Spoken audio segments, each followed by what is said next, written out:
Welcome everyone to this Force Friday. This is our last Force Friday for 2022, right? That's the year we're in. Yeah, so last one from 2022. It's also our 140th Force Friday, right? Can you believe it? We'll be at 150, obviously, in another 10 weeks, so 2.5 months or so. And man, we covered a lot of subjects. And hopefully you've seen how many of them tie together. And I think today is, in a sense, a culmination of that. A lot of the stuff we're going to talk about today, you've probably heard from us in some way, shape, or form. And I think we want to close the year with just making sure, like, hey, this is a place we see students commonly start, and we really want to make sure you do not start your drawing journey there. I really do believe 100% that, drawingforce.com is the place to begin your drawing journey. If you're out there and you want to learn how to draw or go into any career that works within the space of drawing, which is almost all of them, quite frankly, then this is the place to be, right? This is where we could start you off, get you to learn how to draw, and then, move on from there. And hopefully today will make sense as to why I feel so strongly about that. So before we get into it, let's say hello to our other instructors. How you doing, Swenley?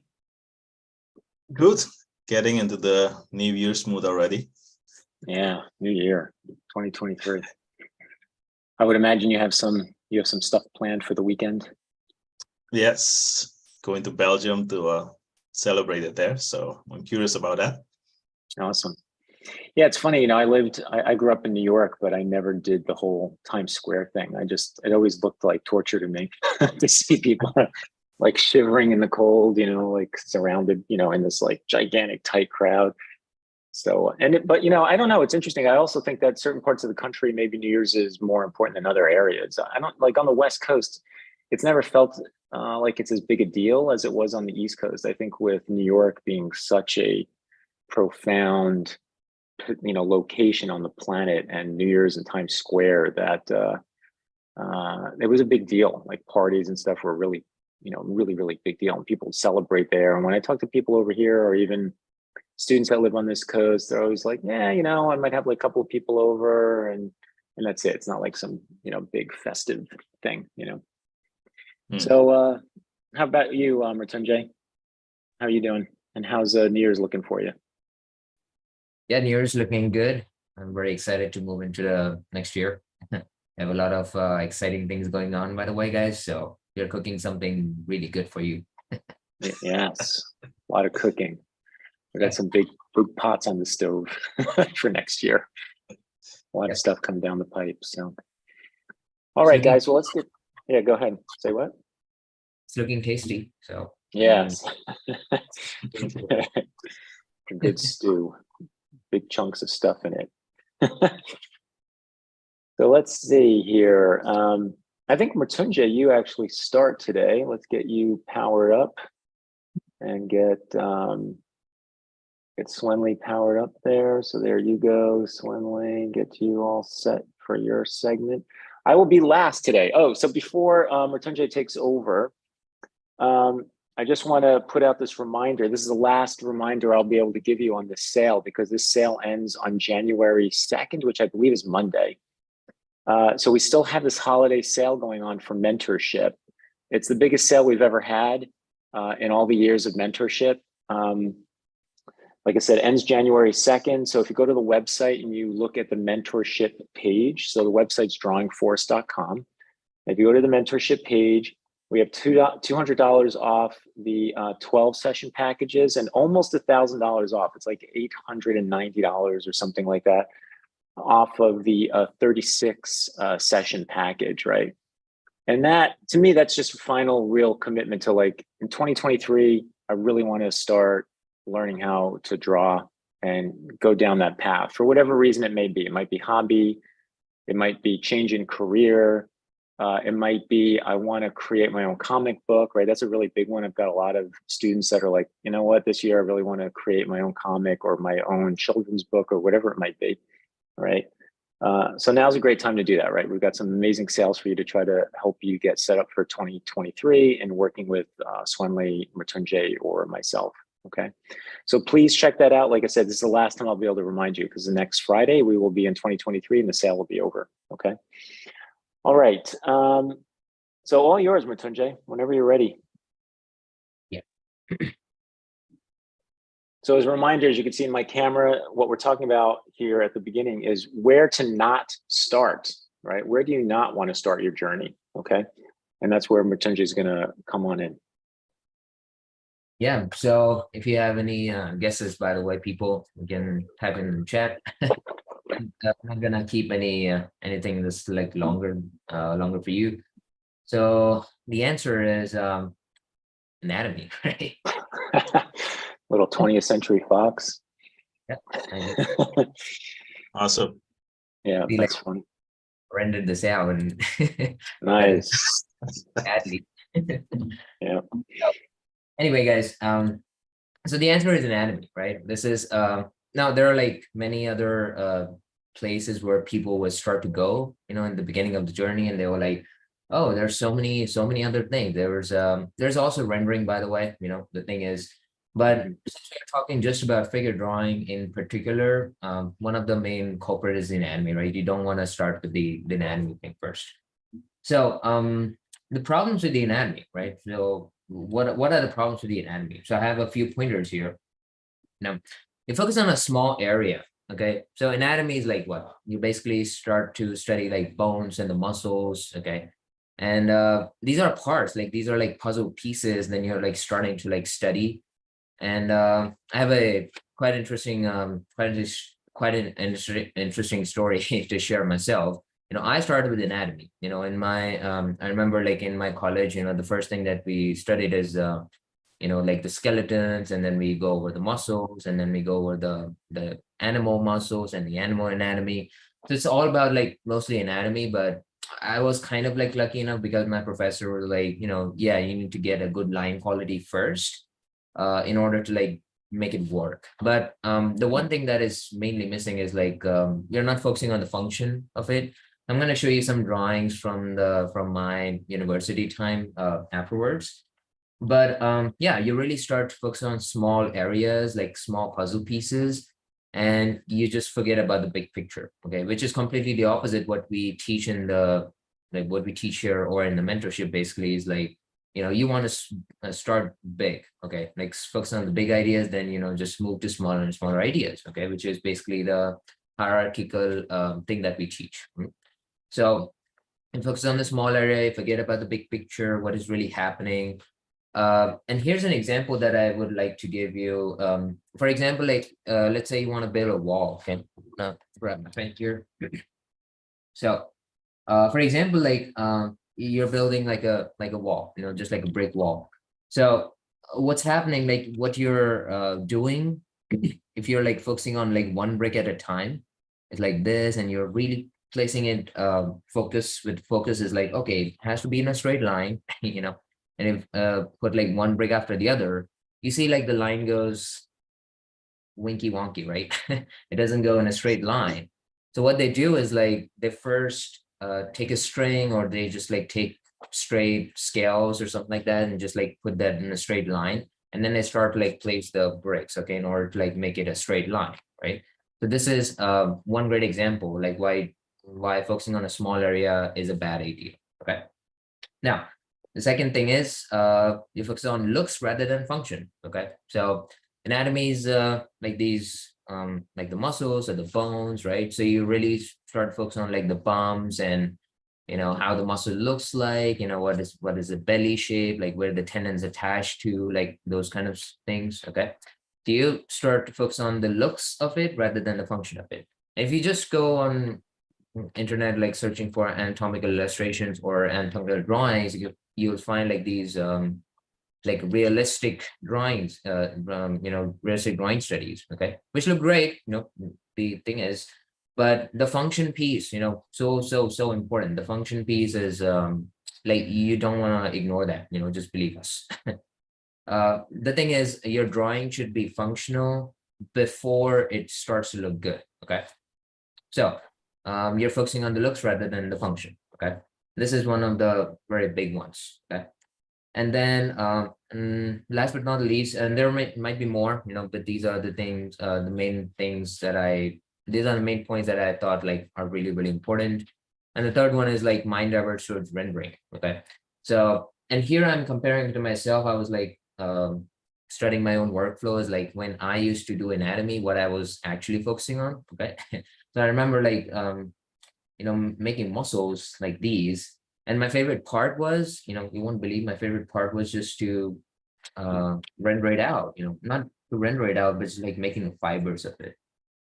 It's like this, So yeah, you really start to like divert towards like more towards rendering and the looks of it. And obviously it connects to the other pointers as well. And you forget about the function. Okay. Fundamentals also, you forget about the fundamentals like shape design or the structure of the muscles or things like that. Yeah, so these are main problems with the anatomy. Now, great examples to explain this, it would be like a car. Okay, let's say you want to learn how to draw a car. Forget about anatomy for a moment and just let's focus on to this a little bit. Okay, let's say you want to learn how to draw a car. Okay, and here's a car engine. Now, well, can you learn to draw a car by saying that, okay, I know how to draw an engine or I can draw an engine? You don't really know how to draw a car. Okay, you just know how to draw an engine. Okay, same way for the human body.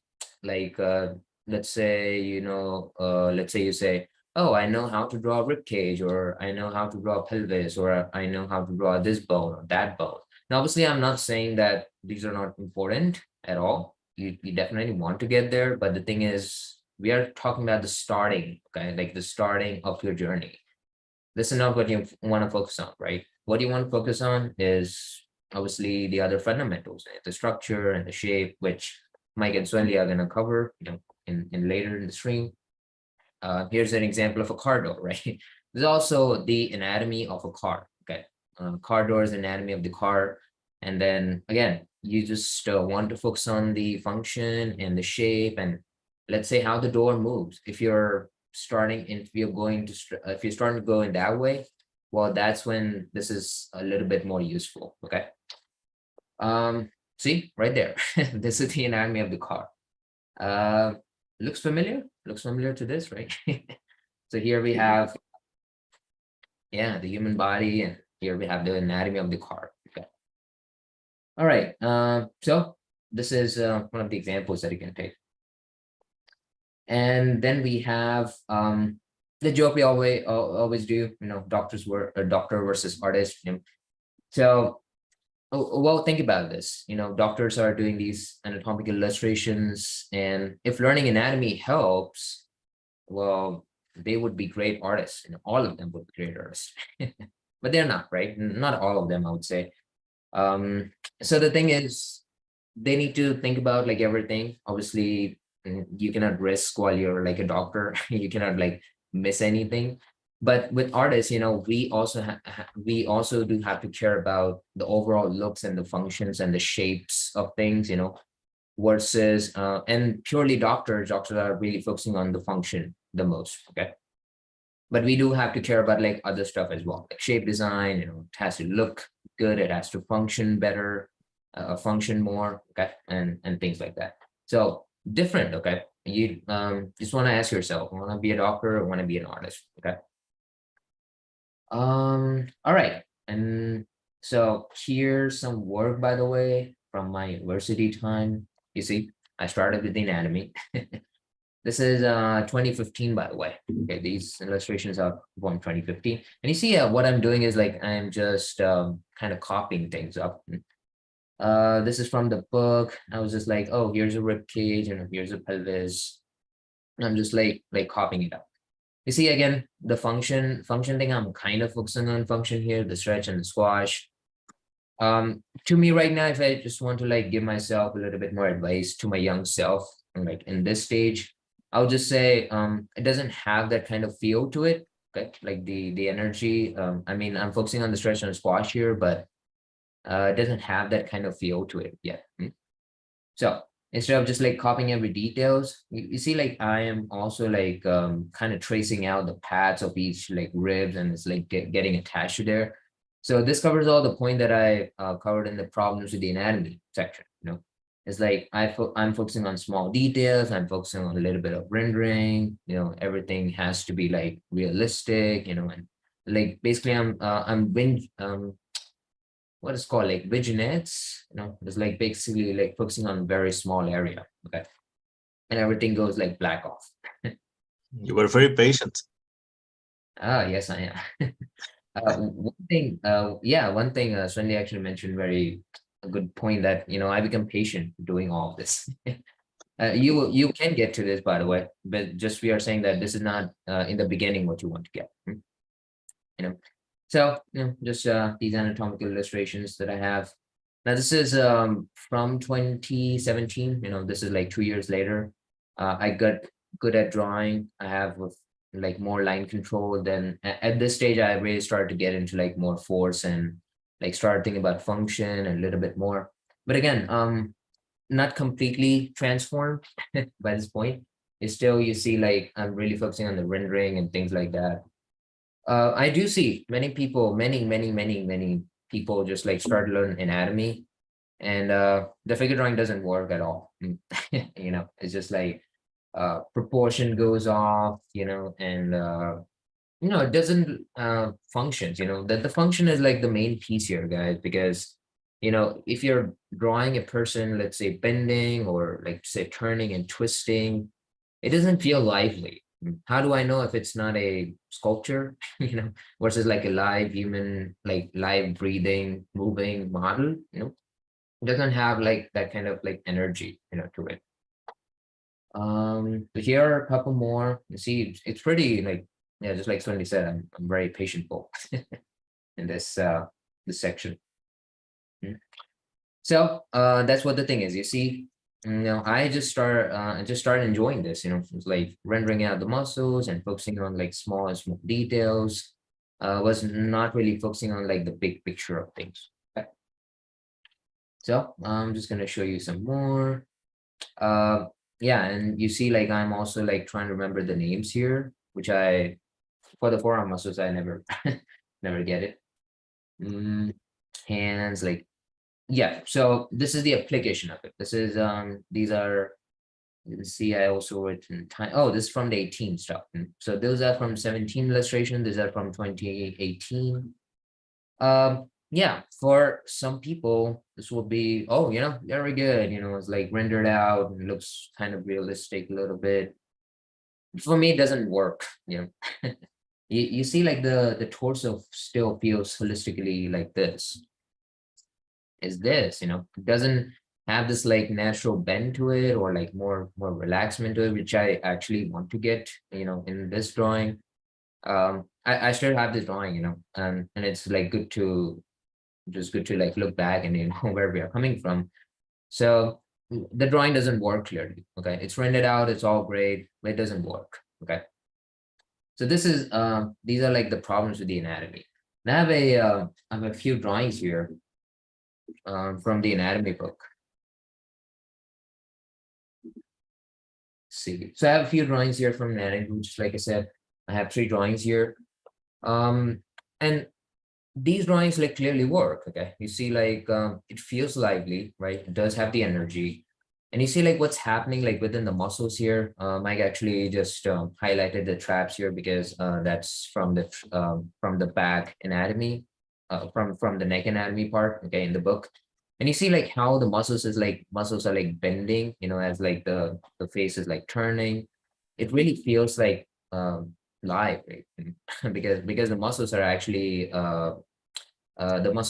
functioning, as with the drawing. Okay, so whatever the body is doing, the muscles are going to function through that. Okay, so before this, before anatomy, all you just want to start working on is first of all the function. Okay, you want to know that is your drawing working or not. Don't go for the looks of it.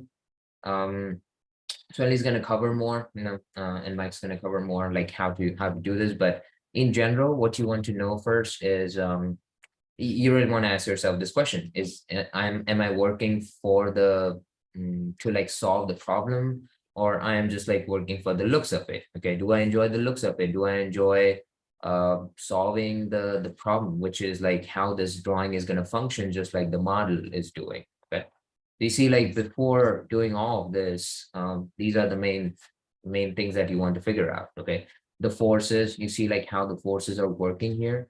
You see like some of the sculpting that's on the body, by the way. This is just for the moment. Okay, the muscle here is like kind of muscle here like contracting, you see.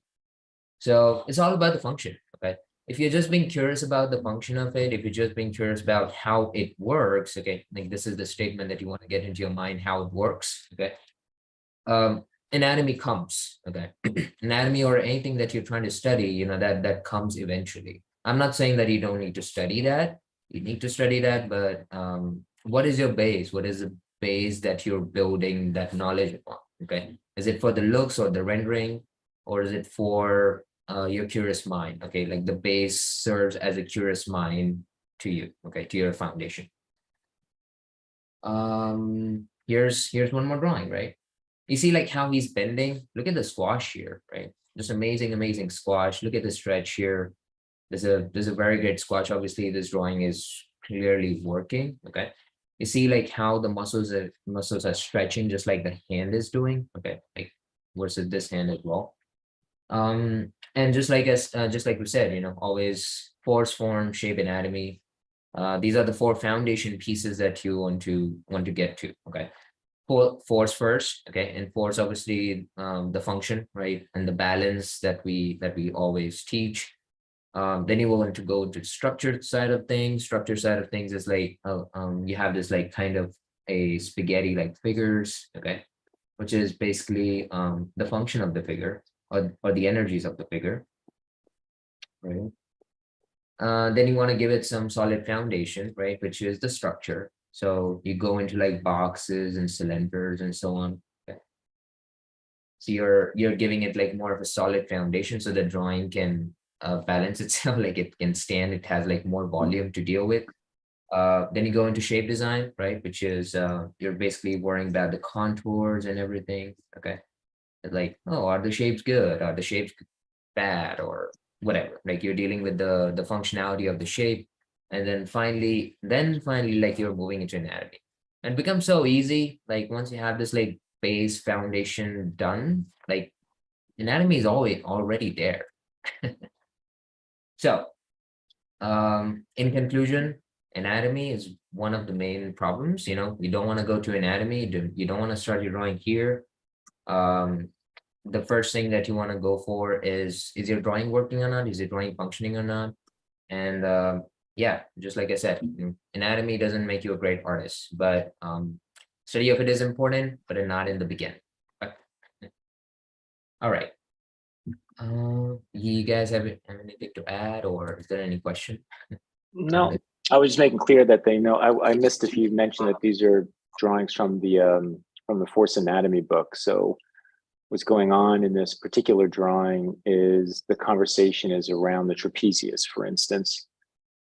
So they're a gesture drawing with the different colors of meanings too. So it's like the color of the muscle is that color for that part of the book. Orange are the different applied forces, and then green represents contraction, right? So you can really feel the contraction also on that right side of the obliques there to help the bending over of the back, you know, as it moves into that leading edge of the dipped right shoulder, right? And there's one more. Yeah, same with this one. Yeah, so this is like the red chapter, which is arms, right? And it's talking again about like the shoulder into the upper arm and down into the forearm. And then, you know, I separated the muscles into groups basically to better understand it. I think one of the most complicated areas, there's two complicated areas in the body for me. One is the scapula, and then the other one is the forearm. And I'd probably say the forearm even more. Forearm is probably the most complex area of the whole figure, you know, just like understanding all the muscles and their groupings and separations. But to Mrityunjay's point on this whole thing, you don't start with the anatomy. Anatomy is so microcosm. You want to go big and macro. So in order for me to have done this, it was understanding the sweeping that was coming over the back into the shoulder and then down the arm. So that's the setup, right? That's this foundation you have within the gesture. And from there, you go in and shape out all of the anatomy. In a way, you're kind of creating your bucket, before you put stuff in it, right? Or in a house, you would build you have the floor plan first, and then you would start building the frame before you start placing tile down, right? Or picking furniture, right? You want to get the big stuff down first. And I think it's a human challenge, to not race to detail, right? We like all the shiny little red buttons, but the utilitarian stuff is really important. We happen to be lucky enough that the utilitarian stuff is actually fun too, in this case, in art. So. All right, guys. So yeah, hope you enjoyed my part. I think Swendy's next. Yes. Yes. All right, Master Mrityunjay, thanks for Setting you up. telling us. Thanks for telling us where not to start. And then we want to know, where do you start? Well, like Mike and Mrityunjay brought up, you want to start with gesture drawing, which basically deals with how the body performs different actions. We're drawing human figures that are alive, and we think and we act, and you want to be able to capture that sense of aliveness. Like Mrityunjay said at the beginning, there needs to be a difference between like a dead object and you drawing a living human being. Now, in terms of gesture drawing, Mrityunjay's talked about how he started primarily with anatomy. For me, it was different.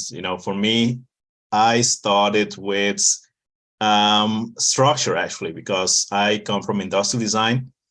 And when I started industrial design, I got technical drawing, so my first formal education in drawing was to draw structure, draw perspective grids, draw basic forms, and construct more complex forms, which is good. I mean, it's great if you want to draw man-made objects, but if you approach a living being from the same way, it's going to look stiff and dead. So, and I faced that problem.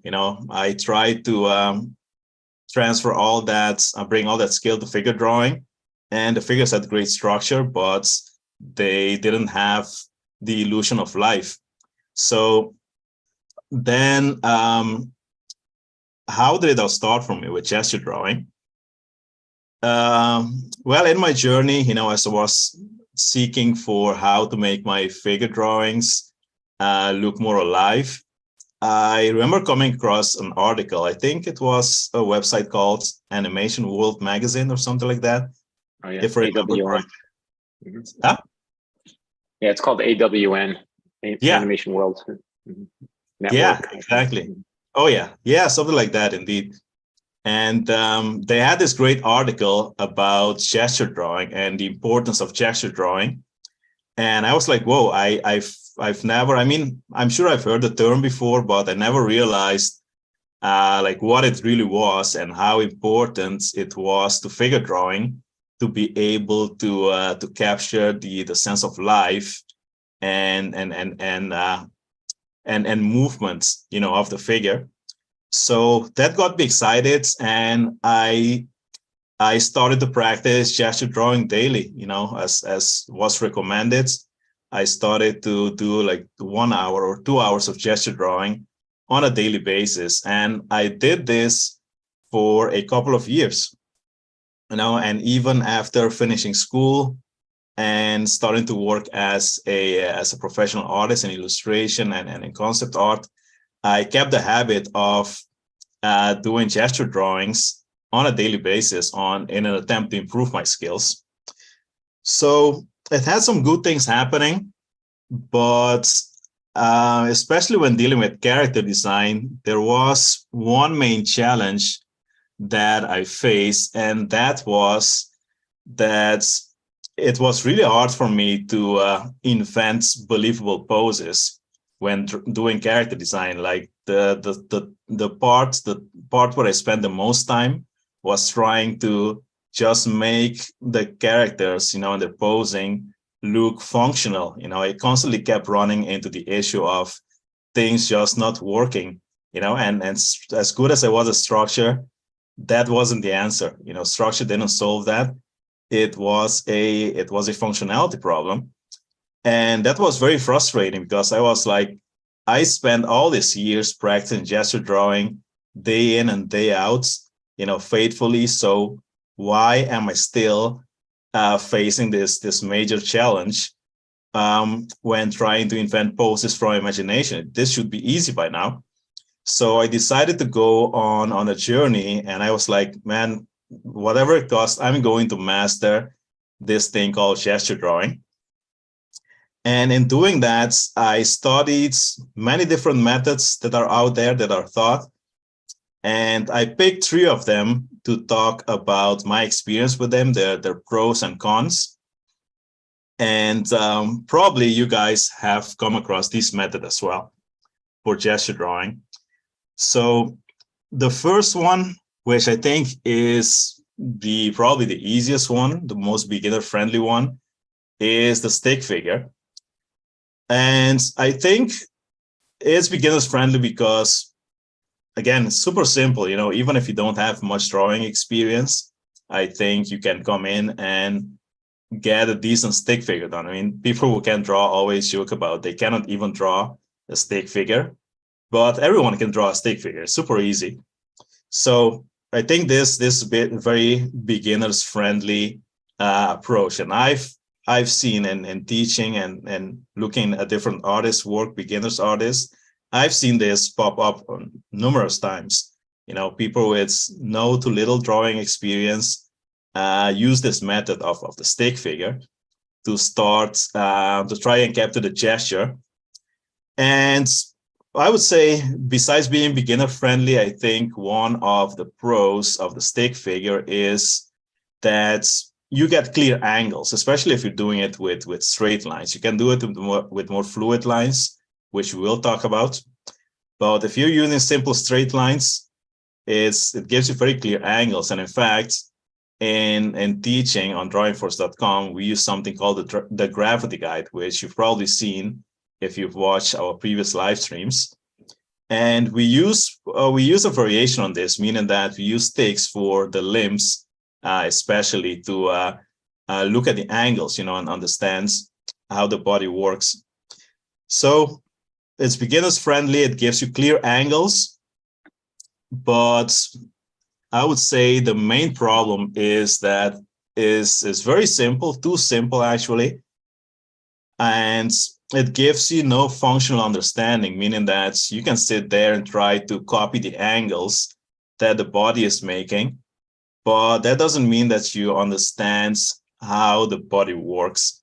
The one thing that is crucial if you want to draw from imagination, invent poses from imagination that are believable and look realistic, then you need to understand how the body works, and this doesn't help even with a more fluid version of the stick figure. It lacks functional understanding. And a good example of that would simply be the torso. If I try to simplify this torso into one line, it's very easy to say, well, I just see like this bend in her back, so I'm just going ahead and I'm going to draw that. But in reality, this torso has a very clear S-curve going on, which without like functional understanding of the body, it's easy to miss. So that's the stick figure method. The second one, which I think is super popular, is the mannequin. And this is the one I would say I've used the most at the beginning of my artistic journey, especially coming from industrial design. I was very good at drawing forms, and I love drawing forms, still do. So I use this a lot. And the pros are it gives you very good structure and proportions. It's very easy to control those two aspects of the drawing. But the downside of the mannequin that I've ran into again and again is, first of all, it's very stiff because the human body is not made out of stiff geometric forms. It's much more fluid than that. And if you're building with geometric boxes and cylinders and spheres, you'll get good structure, but it will go at the cost of the fluidity and liveliness of the figure.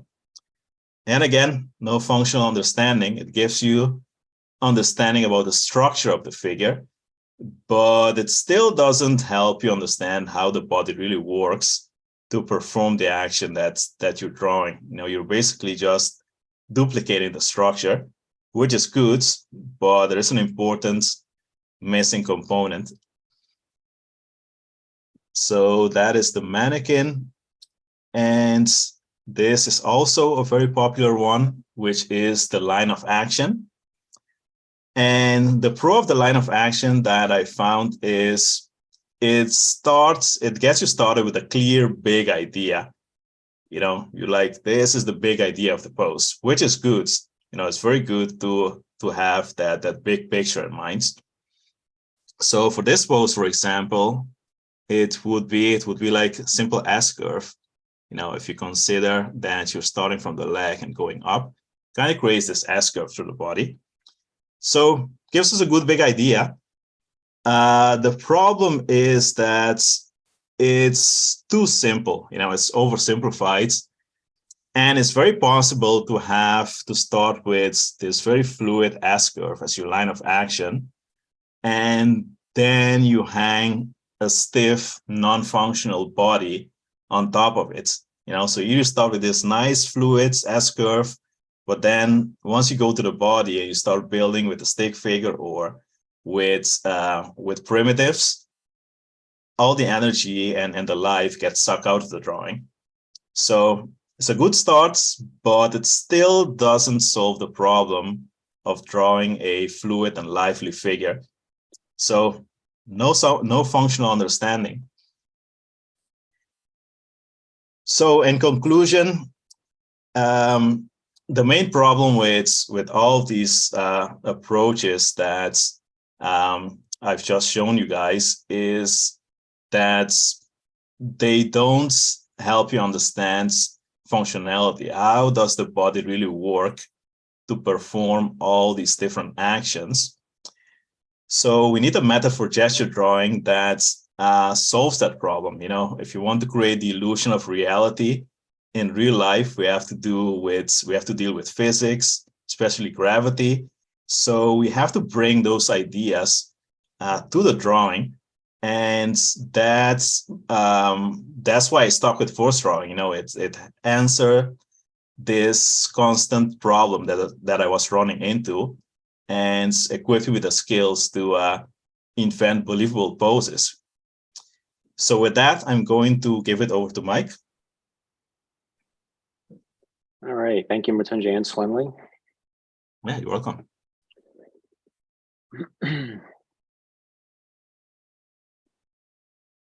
So what we learned so far today is Mattesi told us, don't start with anatomy, right? My kind of running joke for this is, you're not here to learn how to be a doctor, right? You're here to learn how to draw.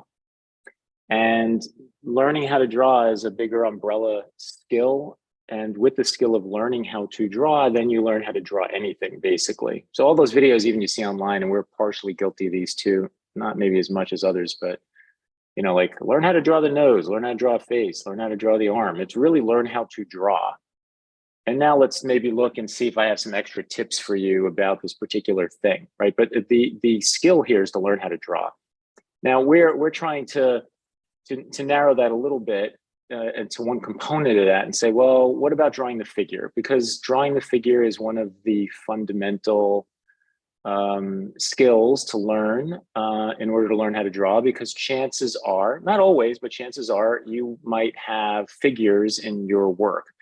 If you didn't have figures in your work, Could you get around it? Sure, maybe. You know, Swenley mentioned industrial design. You might be an industrial designer and never take a figure drawing class, learn perspective and basic forms and so on. That's possible. You know, the figure is great because it has everything, right? It's like everything that you can think of that you need to know to learn how to draw is in the human body. That's why it's been around for thousands of years. It's like, go draw the human body, right? This is where it starts. You know, cave drawings, of drawings of people, right? And over time, you know, we've learned to understand. You know, I always come back up to the Renaissance. It's like, man, if you could draw that, you could draw anything. You can see those guys were called Renaissance artists, right? Because they were doing architecture and design, and they were drawing, painting, sculpting, right? They were like doing everything, right? So we don't want to start with the muscles. That's one thing we really are trying to make clear to you guys today is don't go around searching on the internet looking for how to draw anatomy if you don't know how to draw. You're going to go after the figure. What we're proposing is you want to start with gesture, right? That's the guts of today's video. You want to start with gesture. Why, right? Why are we starting with gesture? Why not start with anatomy? Well, as Mattesi said at the very beginning, you know, when you're looking at anatomy, you're thinking very small. Gesture is very big, right? It's very, very big. And that's what you're trying to get at here, right? You want to try to understand the bigness of things. So in an effort to talk about that, it's hierarchy, right? It's hierarchy that you want to understand, right? I know I've mentioned this in other videos. I'm going to say it again. I can't emphasize enough to you how important it is, not only with drawing, but with almost everything in your life, to try and think hierarchically, at least at the beginning, right? At least take that first step of like, what is the big picture here? Why am I moving across the country? Right? What's the point of this? Why am I doing that? Why am I going to the supermarket? I always use the supermarket story as like, I'm going to the supermarket to buy milk. You know, and then you get to the market and you start looking around, you're going through the aisles, you buy all these other little things you never thought about. You forget the milk, you come home, you got all this other stuff and you forgot the milk. And it's like the main reason that you went to the supermarket, right? So you want to keep hierarchy in mind. When it comes to drawing the figure, or let's take industrial design, it's like, I want to design a vacuum. Well, the whole job of the vacuum is to clean, right? To clean things up. And how is that done? You could reinvent that, right? Well, it's usually suction that, you know, is how vacuums work. Maybe there's another way, right?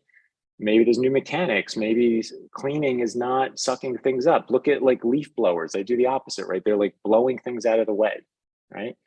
So, you know, you want to, if you start at that core, it allows you to really start addressing problems in a new way, right? Because then it allows you to be more creative. It lets you think bigger picture about the concept. So similar to what Mattesi said earlier, you know, if you look at something like this, so this is interior of a watch, right? Like I'm not a watchmaker and I'd look at this and go like, I have no idea what this is. Or like, how is this working? I could see there's a screw in the bottom left corner over here in blue. I don't know. I have no idea why this is here, what this tension is causing. I don't know how this works. I want to have some global understanding of what this is, right? And how it functions before I'm brought down into the details, right? I have to say, now that I've learned to think this way and teach this way over the last 30 years, anytime in that time that I took any kind of class or read anything, I get really frustrated when somebody teaches and they teach some small thing before they teach the big thing. Having been, you know, being a teacher myself, I'm like, why are they taking me here? Like, I don't understand what this thing means, even relative to the big picture. Like, they're bringing me in the wrong way. So even in education and from instruction, you'll see this problem also. And you should be aware of that as a student, all right? No matter what you're learning, make sure that what you're learning from is teaching you from big picture to medium to small, right? That they're not diving into details too fast. Like, what's the point of teaching me this little thing? I don't understand even what you're teaching me. Like, why are you teaching me this, right? So, you know, here's the interior of a watch. Here's a 2-cylinder motor. I mean, I look at this, I'm like, what's going on here, right? Like, what are these gauges? I guess it's pressure. What are these tubes? Why are they connected like this? If I understood it, I had some understanding, I could draw this in a better way through understanding. Otherwise, what we normally all do, right, is we copy, right? We copy it. I could sit and copy this, sure. But that doesn't mean I have any inkling or understanding of how the thing actually works. And again, that's a very big difference, right? So this leads me to like, what is the really big hierarchical function, right? And it ends up being this idea of rhythm, you know, and we talk about rhythm a lot, obviously, on this channel, because rhythm is essential to gesture drawing. Rhythm is this system that connects parts of the body to one another against balance, right? Against gravity, which we've talked about. I have this book that, in fact, I have it right here. It's called The Nature of Design, by the way. I'll see if I can hold it up here. It's called The Nature of Design. It's an older book on design, it's like graphic design, but I really like this book. It has a lot of the stuff like the film industry uses, and you know, and they might use like different words. Like they have a thing in here on like unity and variety. I call that contrast and affinity, but unity and variety is the same thing. And they talked about rhythm in here. And I started realizing when I was looking up images for rhythm that all kinds of weird stuff would show up like this, right? It's like, well, I typed in rhythm. Why did I get this image, right? And I realized, oh, well, rhythm means different things. In my world, rhythm, of course, is like flow, right, in the human body, but it doesn't have to mean that. Rhythm could be music, right? Obviously, music has a rhythm, it has a beat, right? And there's melody, and that melody is on a rhythm, right? So that's one kind of rhythm. That's obviously not the kind of rhythm we're talking about, not at least currently. But pattern, which is what we're looking at here, pattern has rhythm as well, which is also in a sense kind of musical, right? Certain kind of pattern. You could start the conversation, which is big in itself, of how does music or audible pattern or rhythm compare to visual pattern or rhythm, right? What do those two things look like? I mean, when you look at sheet music, that's a visual, right? You have a visual for an audible piece, right? So something written or drawn is being turned into music, right? Which is kind of interesting, really, if you think about it, right? I think it's pretty cool. Here's another image that came up, right? So this is an apartment building. I typed in rhythm and I got this. I was like, oh, that's kind of interesting, right? So there's a rhythm to this, right? Meaning there's like a beat almost to it. There's a pattern that's going on here, and that's causing a rhythm, right? But not the kind of rhythm we're talking about.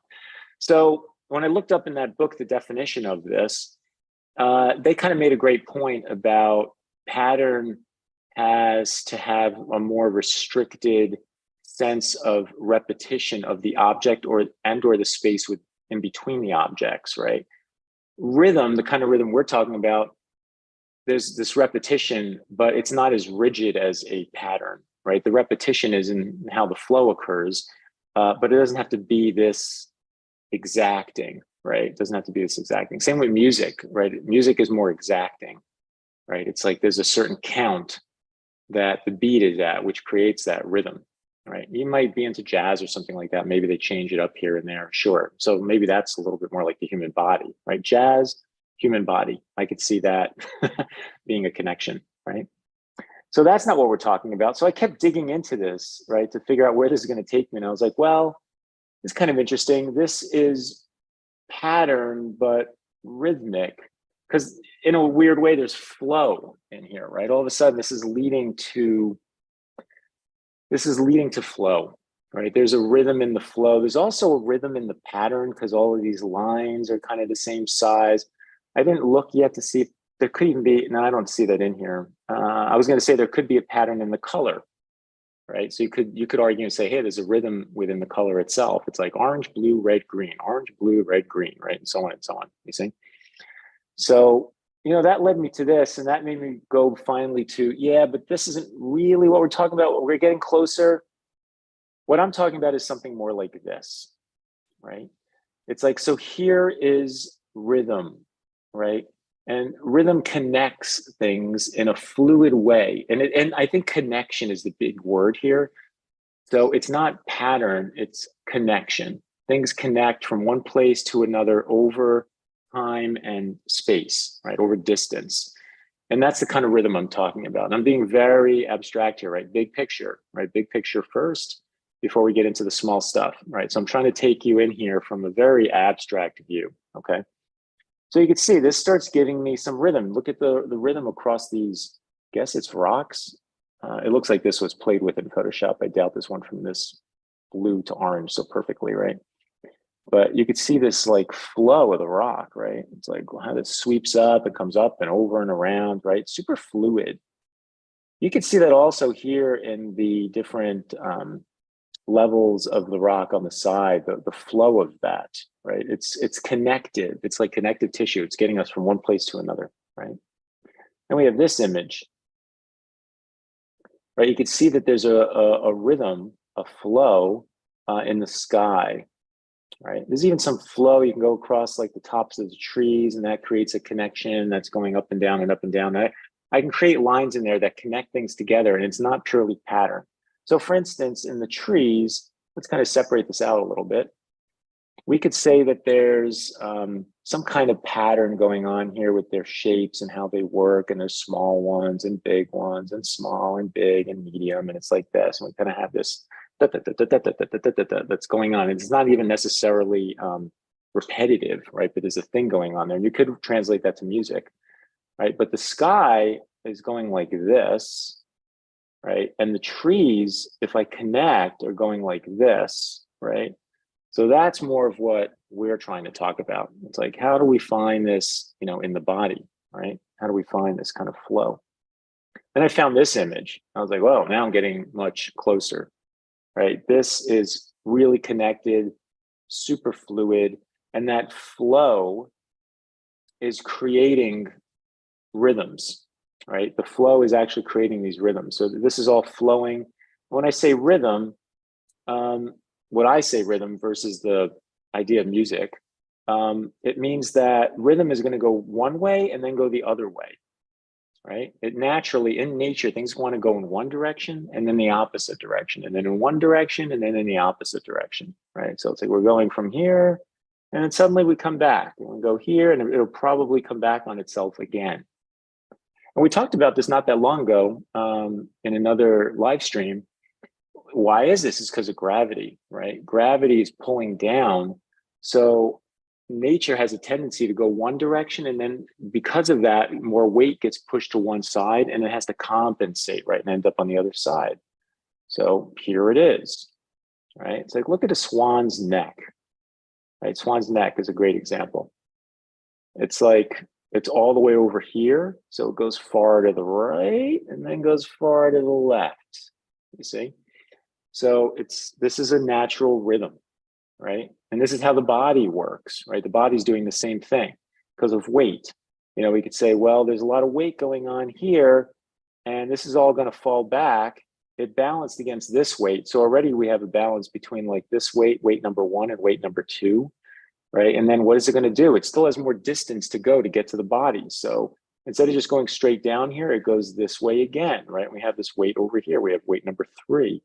You'll notice 1 and 3 are almost right over one another, right? So this is pretty well balanced, right? 1 and 3 are holding out against number 2, which is far to the right, and 1 and 3 try to create that balance. And it finally hooks up to the body, and the body is over here, right? It's all going to be like down on this right-hand side, right? Like so.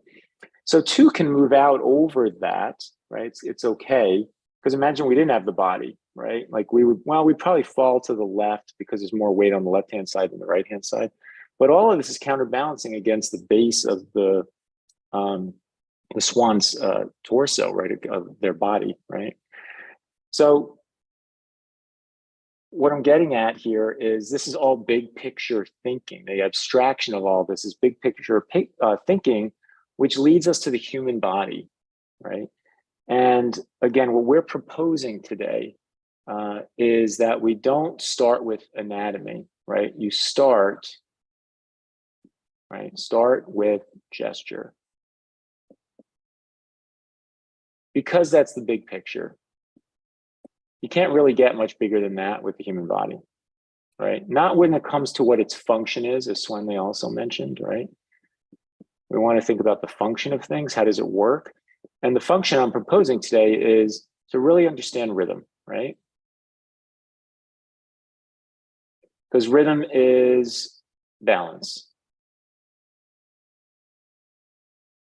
right? So look at this woman, right? Look at how she's moving here. It's intriguing to me that she moves in this direction and she opens up her arms this way. You see, that's cool to me. I like that her body falls to the right as her hands go to the left to counterbalance that. It also, in a weird way, makes the arms feel like their tails or flags hanging off of the direction of motion of her upper body, right? So like her upper body's moving to the right and she flows in the opposite way. She's kind of counterbalancing. You'll notice her foot is like underneath her center of gravity, which is here, right? So I'm starting to see rhythms in this. You know, Swenley mentioned line of action, right? So line of action isn't enough just because, as he said, it's just too simple. Like I could do this maybe in here, right? I go, well, I see that arm down to that leg, but what about the torso and how it's really balanced? What about this arm and her head? You know, I need to get to these other places. So if you're going to leave line of action, you're already starting to move right into rhythm. So then why bother with just pure line of action? I'm not saying it's the worst thing. I'd much rather have you start with line of action than start with anatomy. I can tell you that. If you're going to do anything, then start here. All I'm saying is the half step above this would be, well, you know, I do want that, but I want to understand the torso a little bit more, that it's her body. She's doing this. She's basically a C torso here, right? And that her arm is going like this, right? And the other arm is going off her shoulder like this, right? And then we have that strong leg, which is like this. And the other one is probably something like this, right? And here's her neck and head. So this just gives us that hair more of information, just a little bit more. Still relatively simple, not as simple as line of action, but we're now focused on rhythm, right? So it's the step up from line of action. It gives us more clear function because rhythm is defined by trying to create balance in the body, like we saw with the swan's neck, right? And it starts giving us a sense of how things work, okay?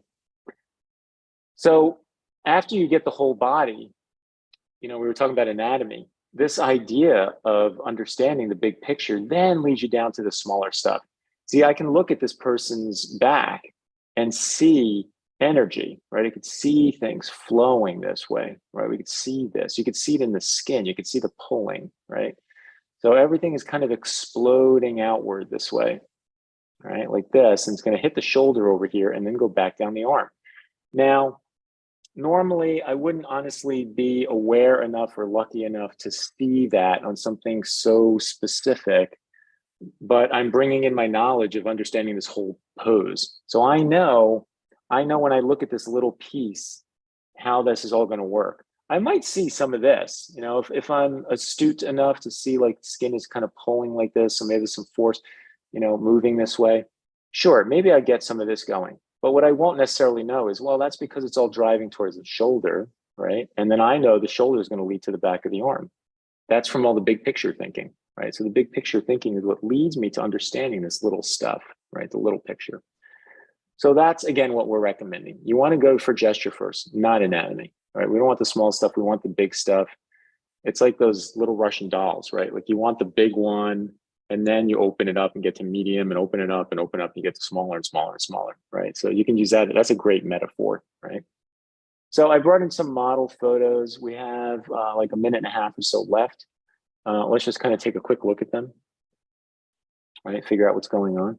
So I don't want to go in here and say like, whoa, I love this area right here. Look at all the work that's going on there. It's like, oh, you know, her body's pushing out right there and it's doing this. And I could see like the edge of her muscle here, and this is sweeping up here like this, and here's her rib cage, right? And oh, look at that crease of skin, it's going like that, right? And then, oh, there's another one down here, right? And I got her back muscle there, that's her spine, there's the other edge. It's even crazy for me when I'm sitting and drawing like this. I'm like, oh my God, I'm just like focusing on this little thing, right? What I want here is to understand what the big picture is. Now, to be super efficient and put my producer hat on, because I've worked in, you know, the entertainment industry for so many years, this would be a nightmare, right? This is like a catastrophe waiting to happen, because I don't know what the whole point of the job is early on, and go after the big ideas and work fast, right? This is going to take me a long time to work the way I just showed you, instead of saying, you know what, the model is like this, you know, and they're like this. This is the CS torso, by the way, right? So they're like this, you know, and so they have the C torso, and yet there's, boom, this turning that's going on inside there, right? Which is my S. And then I can follow this around, right? And I could take that and say, okay, well, where does this go? That's when I get over to the leg, and I get over to the calf, and I get over to the foot, and then after that, I can get form in here and get all the foreshortening that's going in here and the anatomy that goes in there, right? All that stuff comes later, but I want to get this stuff going first, you see? So if this was like a job, I can say, okay, I'm understanding the big picture stuff really early, right? I want to get that she's holding her body up, that backward lean is happening because of her arm, right? So it's all like functional ideas. You see what I'm saying? So I can get all this big picture stuff done like very quickly because I'm looking at the gesture, right? So gesture, right? Gesture drawing. That's what we leave you with today. Do not go back after this session when you're just learning how to draw and go draw anatomy, right? Go and learn how to draw gestures, learn how to draw with force, because that gives you rhythm, that gives you the foundation of the entire figure, right? And then you'll get into form and some structure, and then you'll get into shape. And then you need all of those tools to finally get the details of all that anatomy put together, okay? All right, guys, I'm going to leave us with that. Thank you, Swenli and Matunjay, for your awesome presentations today. By the way, everyone, probably in a couple of weeks or so, we're finally going to do a thing on AI. I know that it's out there, right? Like everyone's had conversations about it. I have a lot of people in mentorship bring it up and ask me what my thoughts are on it. I know a lot of people are nervous about it, and I think there's good reason for that. So I'm going to try to bring in Swenli and Matunjay. Hopefully you'll be here. I'm going to try to bring in some other friends, and let's have a conversation about AI. And it'll be kind of an open discussion. I'm not saying I have any answers, by the way. That's not really the goal. I just want to kind of air the room, and let's talk about it. Okay. So like I said, probably another 2 weeks or so, we'll have that. You'll see it, of course, and you'll get notified about it. So if you enjoy what we're doing, again, hit subscribe, hit the bell if you want to get notified about something like that AI session. Have an amazing New Year's, everyone, right? We're turning the corner. A little bit of a challenging year, 2022, I have to say. But we all made it. We're here. Let's go into 2023, and try to go after our goals and our dreams, right? Thanks again, Swami Matunjay. I will see all of you next year, and take care.